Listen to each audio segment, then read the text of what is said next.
श्री स्वामी समर्थ. जय जय स्वामी समर्थ. तुम्हा सर्वांचं पुन्हा एकदा अगदी मनापासून आपल्या या नवीन व्हिडिओमध्ये मी स्वागत करते.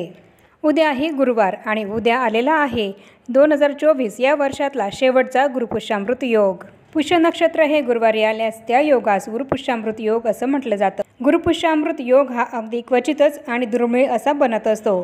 गुरुपुष्यामृत हा योग सर्व कार्यांसाठी शुभ मानला जातो. गुरुवारी पुष्य नक्षत्र आल्यास शुभ आणि अद्भुत फलदायी योग हे बनत असतात. या दिवशी आपण सोने चांदी खरेदी करू शकतो किंवा आणखी काही महत्त्वाची कामंसुद्धा आपण या दिवशी करू शकतो. तसंच एखादा नवीन व्यवसायही या दिवशी सुरू करण्याला अत्यंत महत्त्व आहे.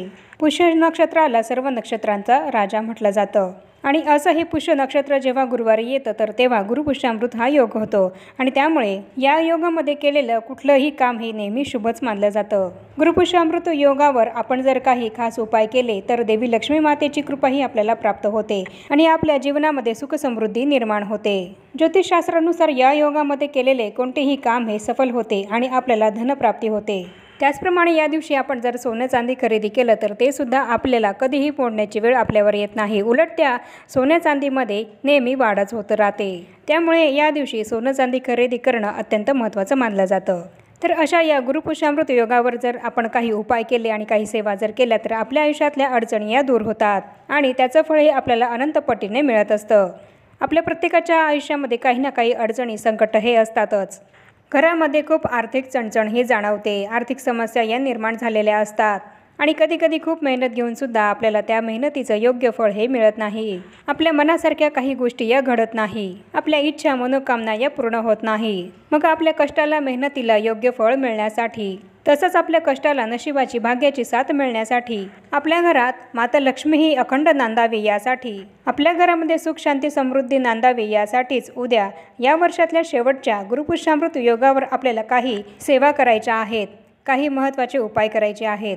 तर उद्या आपल्याला कोणत्या सेवा करायच्या आहेत, कोणते उपाय करायचे आहेत याबद्दलच संपूर्ण माहिती मी तुम्हाला आपल्या आजच्या या व्हिडिओमध्ये देणार आहे. आणि या सेवा आणि हे उपाय जाणून घेण्यासाठी तुम्ही हा व्हिडिओ कुठेही स्किप न करता शेवटपर्यंत नक्की बघा आणि सांगितल्याप्रमाणे सेवासुद्धा करा आणि उपायसुद्धा करा. या सेवेचा आणि उपायांचा तुम्हाला खूप लाभ होईल आणि तुमच्या आयुष्यात असलेल्या अडचणी संकट दूर होतील. तुमच्या घरात असलेले आर्थिक चणचण ही सुद्धा दूर होईल. तुमच्या घरातलं दारिद्र्य दूर होईल. तुमच्या इच्छा मनोकामना पूर्ण होतील. हा उपाय केल्याने देवी लक्ष्मी मातेची कृपा तुम्हाला प्राप्त होईल. तुमच्या कष्टाला मेहनतीला नशिबाची आणि लक्ष्मी मातेची कृपा प्राप्त होऊन तुमच्या संपूर्ण घराची भरभरून प्रगती होईल. तर उद्या 21 नोव्हेंबरला गुरुवारी गुरुपुष्यामृत योग हा सकाळी 6:52 सुरू होणार आहे आणि दुपारी हा योग 3:34 संपणार आहे. हा योग दुपारी 3:30 वाजेनंतर संपणार असल्यामुळे जर तुम्हाला काही वस्तूंची किंवा शुभकार्यांची सुरुवात करायची असेल तर तुम्ही या मुहूर्तामध्येच करायची आहे. म्हणजे दुपारी 3:30 वाजेच्या आधीच करून घ्यायची आहे. त्याचप्रमाणे लक्ष्मीकारक अशी प्रभावी सेवा जी आहे 12 फुलवातींची ती सेवासुद्धा आपल्याला 3:30 वाजेच्या आधीच करायची आहे. अत्यंत लक्ष्मीकारक ही 12 फुलवातींची सेवा आपण कशी करायची आहे याबद्दलचा व्हिडिओसुद्धा मी आपल्या या चॅनलवर टाकलेला आहे. आणि ही 12 फुलवातींची अत्यंत प्रभावी 24 दिवसांची सेवा कशी करायची आहे याबद्दल संपूर्ण माहिती तुम्हाला जर हवी असेल तर तुम्ही चॅनलवर जाऊन तो व्हिडिओ नक्की बघा आणि त्याप्रमाणे ही अत्यंत लक्ष्मीकारक अशी प्रभावी सेवा तुम्हीसुद्धा नक्की करा. गुरुपुष्यामृत योगावर जर आपण काही उपाय आणि सेवा केले तर या उपायांनी भगवान विष्णू आणि माता लक्ष्मी ही आपल्यावर प्रसन्न होते आणि म्हणूनच या दिवशी आपल्याला काही प्रभावी उपाय आणि सेवा या करायच्या आहेत. तर या दिवशी आपल्याला सकाळी लवकर उठायचे आहे आणि आपल्या आंघोळीच्या पाण्यामध्ये चिमूटभर हळद टाकून त्या पाण्याने आपल्याला आंघोळ करायची आहे. असं केल्याने आपला गुरुग्रह हा बळकट होत असतो. आणि त्याचप्रमाणे आपल्या मुख्य प्रवेशद्वाराच्या बाहेर जी काही जागा आहे तर त्या जागेमध्ये सुद्धा आपल्याला सकाळी हळद गोमित्र मिश्रित पाणी हे आपल्या मुख्य प्रवेशद्वाराच्या बाहेर शिंपडायचं आहे. आणि आपल्या मुख्य प्रवेशद्वाराच्या उंबरठ्याला सुद्धा आपल्याला हळदीचं लेपन हे जरूर करायचं आहे. तसंच हे हळद आणि गोमित्र मिश्रित पाणी हे आपण आपल्या घराच्या कानाकोपऱ्यात देखील शिंपडायचं आहे. प्रत्येक रूमच्या कानाकोपऱ्यामध्ये असं पाणी शिंपडल्याने आपल्या घरातील सर्व नकारात्मकता ही बाहेर जाते. आपल्या घराच्या आजूबाजूच्या परिसरातील जी काही नकारात्मक ऊर्जा ही असते तर ती सुद्धा आपल्या घरापासून दूर जाते. हा उपाय तुम्ही प्रत्येक गुरुवारी सुद्धा करू शकतात. यानंतर आपल्याला आपल्या देवांची पूजाही करून घ्यायची आहे आणि तसंच यानंतर आपल्याला तुळशी मातेला काही वस्तू या अर्पण करायच्या आहेत. आपल्या प्रत्येकाच्या घरी एक छोटी का असेना तुळस ही असतेच. ज्या घरामध्ये तुळशीचं रोप असतं तर त्या घरामध्ये माता लक्ष्मी ही सदैव वास करते. ज्या घरात नित्यनियमानं तुळशीची पूजा ही केली जाते त्या घरात सुख शांती समृद्धी ही कायम नांदते। तुळशीचे रोप हे साक्षात देवी लक्ष्मी मातेचेच रूप आहे, त्यामुळे ज्या घरामध्ये तुळशीचं रोप आहे तिथे साक्षात माता लक्ष्मी ही कायम असते।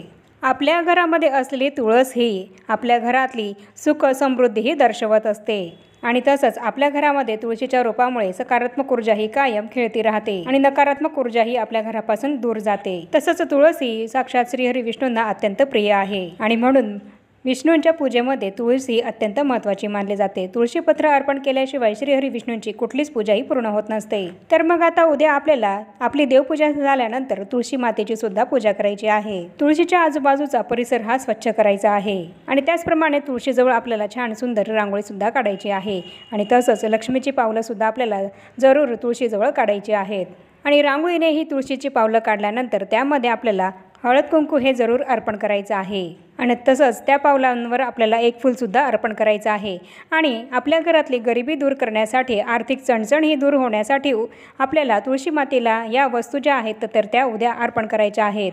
आपल्या घरामध्ये पैसा हा पैशाला लागत नाही, कुठलीच बरकत ही आपली होत नाही, पैसा हा विनाकारण अनाठाई खर्च होतो किंवा मग कुठलीच गोष्ट ही आपल्या मनासारखी होत नसेल, आपल्या मेहनतीला योग्य फळ हे जर मिळत नसेल तर अशा वेळेस आपल्याला ही गोष्ट तुळशी मातेला उद्या अर्पण करायची आहे। तर उद्या आपल्याला एका तांब्यामध्ये थोडंसं कच्चं दूध हे घ्यायचं आहे आणि त्यामध्ये चिमूटभर हळद सुद्धा टाकायची आहे आणि तसंच आपल्याला थोडंसं पाणी सुद्धा यामध्ये टाकायचं आहे।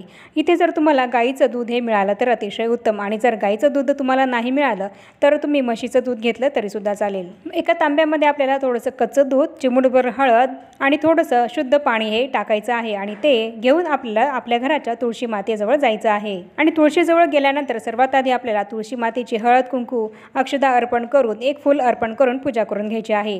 त्यानंतर धूपदीप हा आपल्याला तिथे तुळशी मातेजवळ लावायचा आहे आणि हा दिवा आपण जेव्हा तुळशी मातेजवळ लावू तर तिथे आपल्याला हा दिवा खाली जमिनीवर ठेवायचा नाहीये, तर एका प्लेटमध्ये आपल्याला हळद आणि कुंकू हे मिक्स करून त्याने स्वस्तिक हे चिन्ह बनवायचं आहे आणि त्या स्वस्तिक चिन्हावर थोड्याशा अखंड अक्षता या टाकायच्या आहेत आणि त्यावर हा दिवा ठेवून आपल्याला तो तिथे प्रज्वलित करायचा आहे। तसंच या दिव्याची सुद्धा हळद कुंकू अक्षदा फुल अर्पण करून आपल्याला पूजा करून घ्यायची आहे। यानंतर दिव्याची आणि तुळशी मातेची पूजा करून झाल्यानंतर आपण जे काही तांब्यामध्ये कच्चं दूध, पाणी आणि हळद घेतलेलं आहे तर ते पाणी आपल्याला ते कच्चं दूध आपल्याला तुळशी मातेला अर्पण करायचं आहे आणि तुळशी मातेला हे पाणी अर्पण करत असताना, हे कच्चं दूध अर्पण करत असताना आपल्याला ओम नमो भगवते वासुदेवाय या मंत्राचा जप करायचा आहे आणि यानंतर तुळशी मातेला 11 प्रदक्षिणा आपल्याला मारायच्या आहेत आणि या प्रदक्षिणा मारत असताना सुद्धा ओम नमो भगवते वासुदेवाय या मंत्राचा आपल्याला जप करायचा आहे।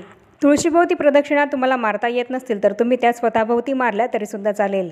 या 11 प्रदक्षिणा मारून झाल्यानंतर आपल्याला तुळशी मातेसमोर खाली हात जोडून बसायचं आहे आणि 108 वेळा ओम विष्णवे नमः किंवा ओम नमः भगवते वासुदेवाय या मंत्राचा जप करायचा आहे। याप्रमाणे या मंत्राचा जप करून झाल्यानंतर आपण आपल्या मनातली जी काही इच्छा आहे तर ती तुळशी मातेला सांगायची आहे। मग तुमची कुठलीही इच्छा असो, तुमच्या घरासंबंधित असो, मुलांसंबंधित असो, नोकरी संबंधित असो किंवा आर्थिक चणचण, आर्थिक समस्या ही तुमची दूर होण्याबाबत असो किंवा तुमच्या मुलांच्या शिक्षणाबद्दल असो किंवा त्यांच्या नोकरीबद्दल असो किंवा त्यांच्या विवाहासंबंधित अशी तुमची कुठलीही इच्छा जर असेल तर ती तुम्हाला पूर्ण होण्यासाठी तुळशी मातेला विनंती करायची आहे, प्रार्थना करायची आहे।